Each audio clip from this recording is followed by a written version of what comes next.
brasileiro Marco Archer Cardoso Moreira, de 53 anos, foi executado por um pelotão de fuzilamento neste sábado na Indonésia. Outras 5 pessoas também foram mortas no país. Marco foi o primeiro brasileiro executado no exterior em tempos de paz. Dilma Rousseff disse estar consternada e indignada pelo fuzilamento. A presidente brasileira pediu clemência, mas o apelo não foi atendido. A Indonésia tem uma legislação rígida contra o tráfico de drogas. Desde 2008, o governo respeitava uma moratória não oficial sobre a pena de morte, mas em 2013 as execuções foram retomadas. Marco Archer, um ex-instrutor de voo de 53 anos, foi condenado em 2004 por entrar com mais de 13 quilos de cocaína nos tubos de uma asa delta. Outro brasileiro está na lista de espera. Rodrigo Maxfeld Goulart, de 42 anos, também preso há 10 anos por entrar com cocaína no país. Robert Abbott, diretor de investigações da Anistia Internacional para o Sudeste Asiático, declarou neste domingo que as execuções representam uma séria regressão e afirmou que hoje é um dia triste.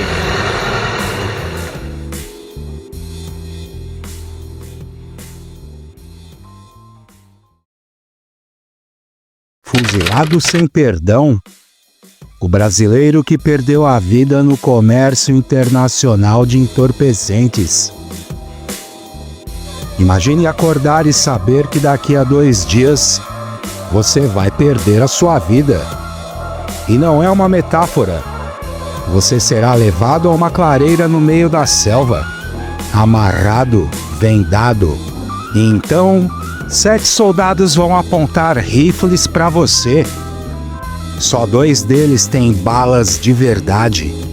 Mas isso não importa, porque quando eles atirarem, tudo vai se apagar.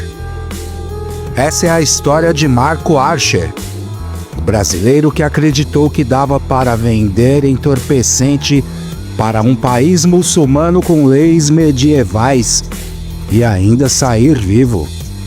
Ele errou feio, errou rude, e o preço foi a própria existência, cravada no peito por balas do Estado.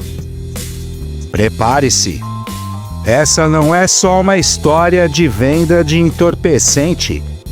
É sobre ego, loucura, política e o espetáculo grotesco da justiça quando se mistura com sede de sangue. Seja bem-vindo ao corredor do último suspiro.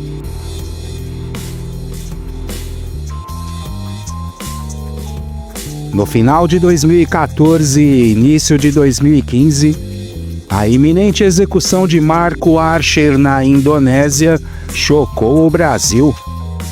Condenado à pena capital por venda de entorpecentes, ele seria o primeiro brasileiro a enfrentar o fuzilamento pela justiça indonésia. Sua história reacendeu debates sobre a punição estatal. Nascido em Manaus no ano de 1961, Marco Archer, apelidado de Curumim, veio de uma família classe média, mas teve uma juventude marcada por dificuldade nos estudos e por busca por integração em círculos mais velhos e ricos do Rio de Janeiro.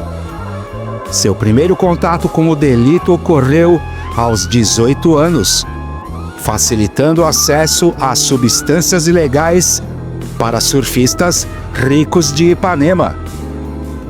Destacou-se em esportes de voo como parapente e asa delta, alcançando o reconhecimento internacional e possibilitando viagens, inclusive a Amsterdã, onde teve contato com redes internacionais de comércio de substâncias ilegais, principalmente o pó. Sua vida tornou-se nômade, viajando entre Rio, Manaus, Europa e Ásia. A virada trágica ocorreu em 1997, na Indonésia, durante um campeonato de parapente. Um grave acidente resultou em uma dívida colossal de $350 mil por uma cirurgia em Singapura. Já envolvido no comércio de entorpecentes, Marco precisava de uma grande quantia. Decidiu fazer um kamikaze, que significa vender uma pequena quantidade de pó, em torno de 14 quilos, escondidos em sua asa delta para um país com pena altíssima, incluindo a pena capital, a Indonésia. A Indonésia possui leis extremamente rígidas contra o comércio de entorpecentes, percebido como um crime de gravidade extrema, visto como um projeto de ocidentalização e corrupção da juventude, influenciado pela maioria islâmica e traumas históricos com epidemias de metanfetamina e ópio. Apesar da rigidez, o país apresenta alto índice de corrupção policial e política, o que paradoxalmente incentivava tentativas de tráfico. Confiante na corrupção e na crença de que a execução era remota, Archer arriscou. Chegou ao aeroporto de Jakarta, mas o entorpecente foi detectado no raio-x. Por azar, havia supervisão reforçada da Polícia Nacional. Ele fugiu, mas foi recapturado 2 semanas depois. No ano de 2004, veio a condenação fatal, pena capital. Detido, foi enviado para uma prisão rural, obtendo regalias e amizades com guardas e o diretor, mantendo a certeza de que seria solto após cerca de 10 anos, um prejuízo calculado. No entanto, uma mudança política selaria o seu destino. Após quase 2 décadas sem execuções por venda de entorpecentes, o presidente Joko Widodo foi eleito em 2014, com a promessa de retomar as execuções. Com sua eleição, Marco Archer entrou no radar. Tentativas diplomáticas brasileiras, partidas dos presidentes Lula e Dilma Rousseff, falharam. No final de 2014, os rumores se confirmaram. A data foi marcada, 18 de janeiro de 2015. A ansiedade de saber a data da próxima morte deve ser pesadíssima.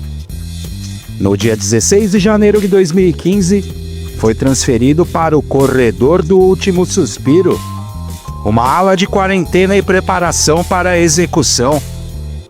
Este ritual é sinistro. Nas primeiras 24 horas, há silêncio total, sem contato, para reflexão. Nas últimas 24 horas, o condenado tem direito a 2 pedidos e uma última refeição. Não se sabe o que Marco pediu para comer. E então o dia chegou, 18 de janeiro de 2015, 15h30 de um sábado, o momento da execução. Marco Archer é conduzido a um clarão na floresta, amarrado a uma cruz e vendado. 7 guardas se posicionam à frente, fuzis apontados. Apenas 2 fuzis contêm munição real, misturados para mitigar o impacto psicológico dos executores.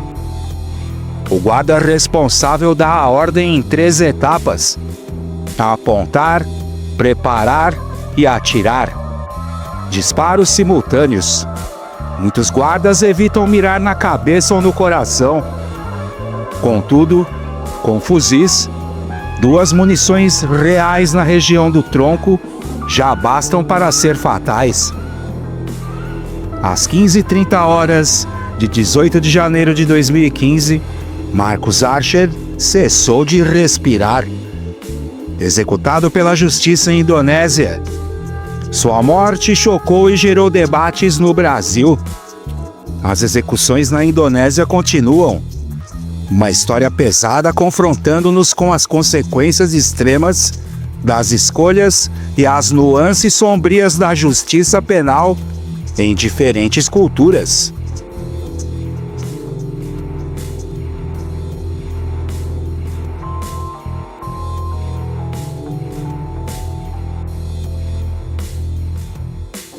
Marco Archer não morreu num acidente, nem num assalto, nem de overdose. Morreu num ritual oficializado pela burocracia da morte.